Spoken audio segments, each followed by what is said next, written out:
طول عمرنا عندنا سؤال احنا ليه هنا، وكل ما بنكبر السؤال عمال بيكبر في دماغنا اكتر، ومفيش اجابة واضحة يعني.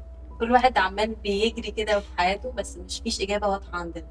اوكي، الاجابه على السؤال ده مش يعني مش عايز ابان ان انا بتفه من الاجابه، لان ده سؤال مهم جدا ومشكله ناس كتير. احنا اعتقد اكتر من 52% من الشباب اللي من سن 18 ل 24 سنه دي كوميت سوسايد، بينتحروا، ودي نسبه كبيره جدا عالميا، لان هم مش عارفين احنا هنا بنعمل ايه، احنا موجودين ليه. بس هجاوب اجابه فكري فيها، وقبل ما اتدخل فيها شويه يعني اتبحر فيها. انت موجوده عشان ربنا كان عايزك تبقي موجوده. انا ما جبت ولادي عشان انا كنت عايزهم يبقوا موجودين. ربنا اوجد كل ما هو موجود علشان هو كان عايز يبقى موجود. الفكره دي عايز افصصها شويه، عشان الفكره اللي عندنا كبشر مختلفه شويه عن الفكره اللي كانت عند ربنا. في ناس من وهي صغيره حاسه انه هي ما كانتش المفروض تبقى موجوده. لما انت اتولدتي، عشان انت يعني ناس كتير شعر انه لما اتولدت سمعت حتى الكلام ده يعني بودانها: احنا ما كناش عايزينك، انت جيت غلطه، او انت جيتي غلطه. بالذات البنات مثلا في بلاد معينه، احنا كنا عايزين ولد، ولغايه دلوقتي في بعض الثقافات احنا كنا عايزين ولد، عايزين يبقى راجل لما يطلع. احنا ما كناش عايزينك.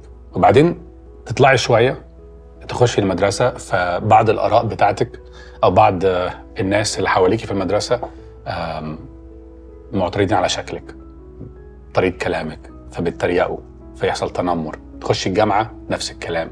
فانت معظم الوقت حتى جوه الكنيسه او في الخدمه حاسه انه الناس مش قبلاني، الناس مش حباني، مع انه فلانه الفلانيه الناس كلها لما هي بتيجي فكل الناس بتتجمع حواليها. لما بحط بوست على الفيسبوك ولا انستجرام ده بياخد 2000 لايكس وانا باخد 5، فيبقى الشخص ده. فالاحساس بتاع السنس اوف ريجكشن، او ان انا مرفوض، او ان انا مش مقبول، انا مش محبوب، انا مش يعني نوت ويلكمد في العالم ده، انا ما حدش عايزني. وده فكره ساعات بنحطها عند ربنا. او انا موجود ليه؟ عشان انا ربطت الاحساس ده اللي انا خدته من الناس من وانا صغير لغايه ما كبرت انه ما حدش عايزني، فانا موجود ليه؟ لا، انت موجود وموجودة علشان ربنا كان عايزك تبقي موجودة. والنقطة دي نقطة فاصلة. انا عايز اقرا شوية ايات موجودة في مزمور 139 بتعبر اكتر عن اللي انا بقوله بشكل يعني بصورة اقوى. بس عايز اكد على الحتة دي، يعني مش عايز اسيبها كده. عايز اقول سواء لينا احنا قاعدين او اي حد هيتفرج على الحلقات دي بعد كده، انه ايا كان الاحساس ان انت مش مقبول اخدته من عيلتك، وكل ما يكون الدايره اقرب كل ما يكون الجرح والالم بيبقى اصعب، لانه ده الناس اللي المفروض يعني تداوي وتشجع، والاب والام يبقوا جنب. بس ده لو حصل في وقت معين من الحياه وكنت طول الوقت في يعني مقارنه، حتى بص فلان الفلاني جاب في الثانويه العامه جاب قد ايه، وبص في الكليه ده شاطر قد ايه، واتخرج واشتغل وانت بتعمل ايه، ابص دي اجتهدت قد ايه وكانت شاطره قد ايه وبتخدم ازاي. فانا دايما طول الوقت حاسس ان انا اقل ومش مقبول، محدش عايزني، بل بالعكس الناس رافضاني. ربنا عايزك، وانت مش صدفه، انت مش موجود علشان باباك ومامتك قرروا انه يجيبوا ولد، وان كان ده حقيقي، لكن انت في الاصل موجود وموجوده علشان ربنا قرر انك تكون موجود. انت اختراع الهي، واختراع الهي محكوم، يعني جاب حكم الهي. انت مش نمره، مش واحد من ضمن 7 بليون واحد موجودين في العالم فانا لقيت نفسي موجود فلازم اعيش انت ما طلعتش صدفه. ربنا كان عايزك تبقى موجود. نبره الصوت بتاعت كل واحد فينا مختلفه، ملهاش مثيل. بصمه الايد ملهاش مثيل. المواهب اللي ربنا اداها لكل واحد ممكن يبقى عند ناس تانية، بس الغرض والغاية من المواهب دي في الشخص ده في الوقت ده في المكان ده ليها غرض خاص. بص الآيات دي اللي أنا بتكلم عليها في مزمور 139: لأنك أنت، جميلة جدا الآيات دي، أنت اقتنيت كلياتي، نسكتني في بطن أمي، أحمدك من أجل إني قد امتزت عجبا. عجيبة هي أعمالك ونفسي تعرف ذلك يقينا. اسمع: لم تختفي عنك عظامي حينما صنعت في الخفاء ورقمت في أعماق الأرض. رأت عيناك أعضائي وفي سفرك كلها كتبت يوم تصورت إذ لم يكن واحدا منها. ف بليز نفسي الإجابة دي تسنك كده جوانا. أيا كان الإحساس بالرفض، ان احنا مش مقبولين ومش ما حدش عايزنا، انت موجود علشان ربنا كان عايزك تبقى موجود، وليك غرض وهدف من وجودك في هذه الحياة. ومفيش انسان على وجه الارض ينفع يكرر حاجة مختلفة. فنظف ودانك من اللي انت سمعته من وانت صغير او حتى وانت كبير، وبطل تحط نفسك في مقارنة طول الوقت مع الناس عشان تاخد ده من الناس.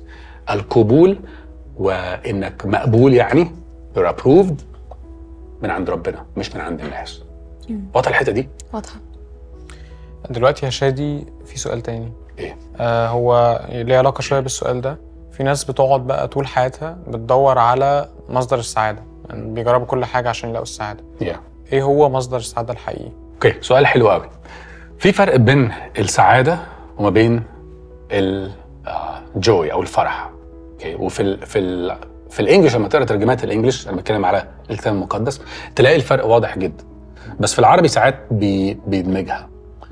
في فرق روحي رهيب ما بين الفرح والسعادة. يقول في نحمية مثلا ان فرح الرب هو قوتكم. الفرح فرح داخلي، السعادة سعادة من مواقف بتحصل طالعة نازلة. الفرح أبدي طول الوقت، ملوش علاقة بالظروف. السعادة مرتبطة بموقف ممكن يحصل دلوقتي وممكن يخلص وممكن يحصل حاجة تانية وممكن يحصل عكس. فالسعادة مختلفة عن الفرح. الفرح الحقيقي اللي ربنا بيديه ده الفرح اللي بيخليني طول الوقت مبسوط، وأنا موجود في الأرض أنا مبسوط حتى لو الظروف طالعة نازلة. ففي فرق رهيب بين السعادة وما بين الفرح. السؤال ده مرتبط شوية مش ازاي بدور على السعادة او الاقي السعادة ازاي اللي موجودة في العالم، لكنه مرتبط بالمايند سيت، بالاكسبكتيشن. هو انا موجود في هذا العالم علشان ابقى مبسوط. يعني انا هدفنا انبساطك.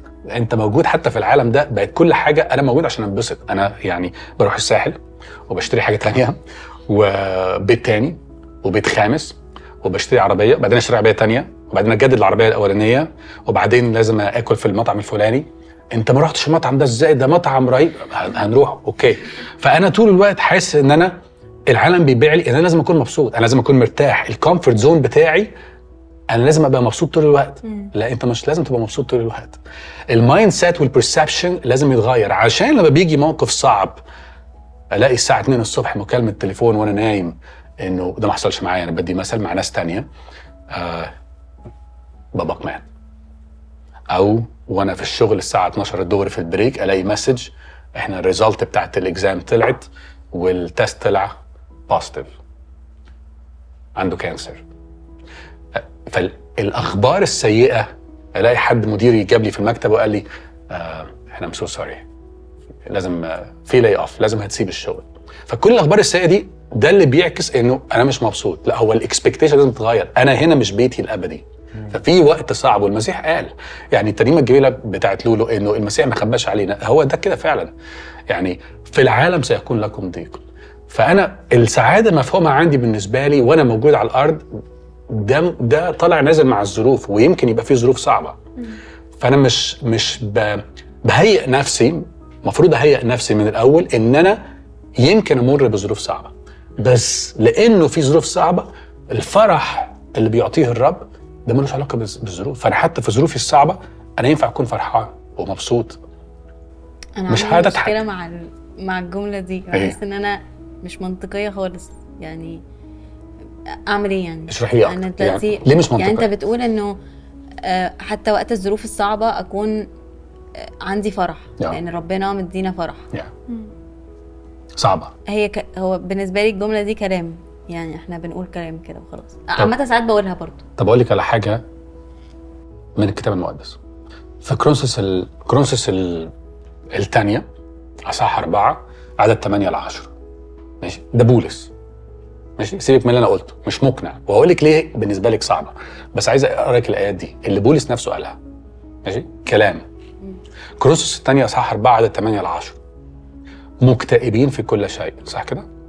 ده اللي انت بتقوليه، لكن غير متضايقين، متحيرين في اوقات كتير، لكن غير يائسين، مضطهدين.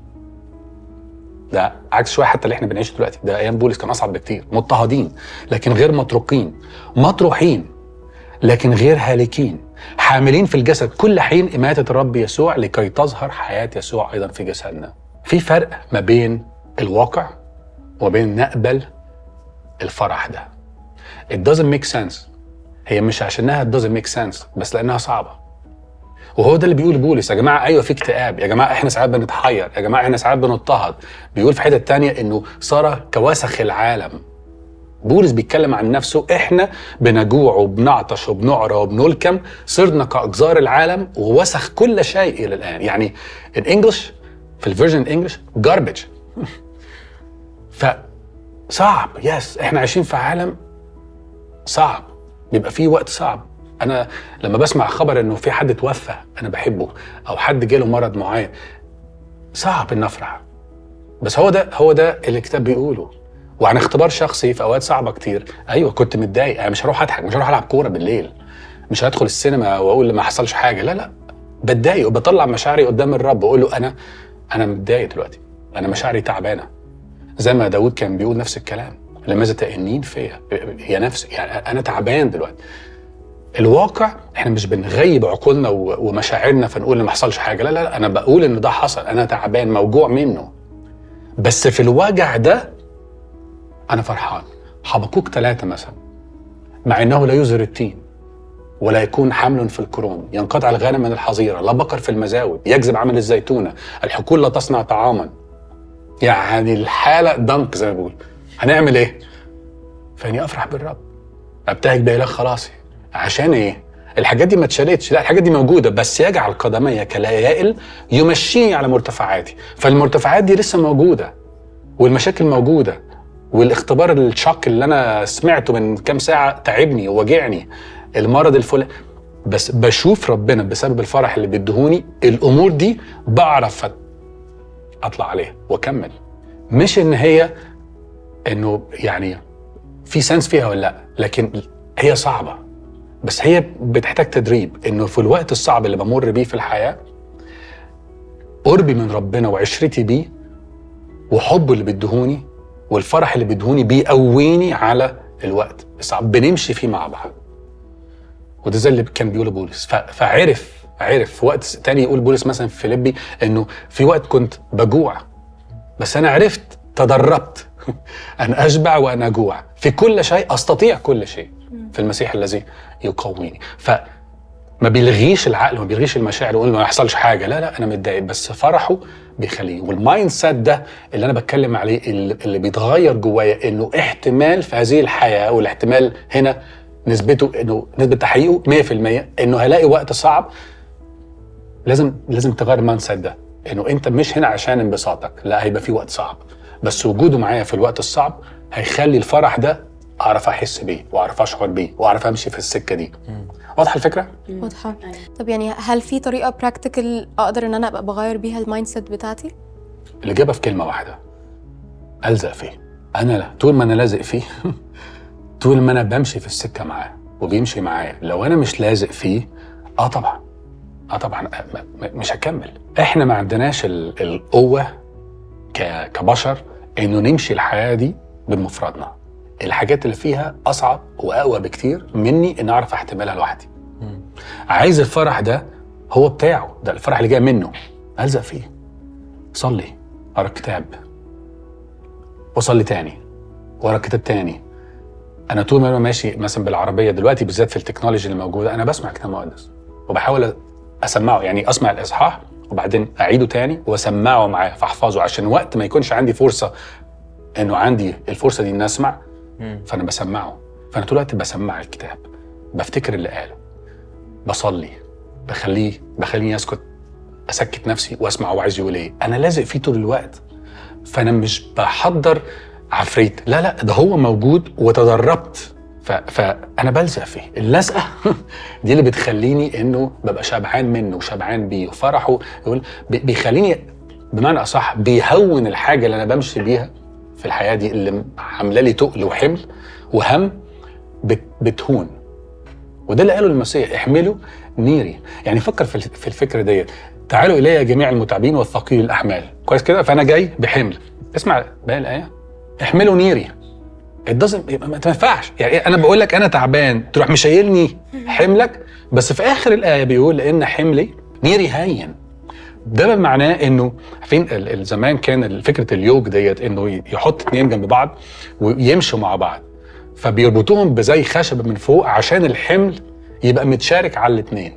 لما باجي للمسيح وبقول له همي اهو ملقين كل همكم عليه لان هو يعتني بكم، لان هو يعتني بكم، فانا من مصلحتي ان اخد الحمل بتاعه لانه حمله خفيف، فكاني بحط الحمل بتاعي عليه هو الجزء الاكبر اللي انا مش عارف اشيله. الريزلت اللي انا لسه طالعه لي نتيجه بتاعت الاختبار بتاع الكانسر ولا الفشل الكلوي ولا فلان مات ولا مامتي توفت ولا حادثه عربيه، كل الاخبار دي انا بحطها عنده، انا بلقيها عنده، ومن مصلحتي ان اعمل كده عشان انا باخد الحمل بتاعه النير ده اللي هين عليا، بعرف امشي يعني امشي السكه بس مع بعض. فكره اليوك مربوطين مع بعض، احنا ماشيين طول الوقت مع بعض، ولما بمشي واسيب وابعد عنه بتعب. انا من مصلحتي انه الزق فيه. واضحه؟ واضحه. شكرا.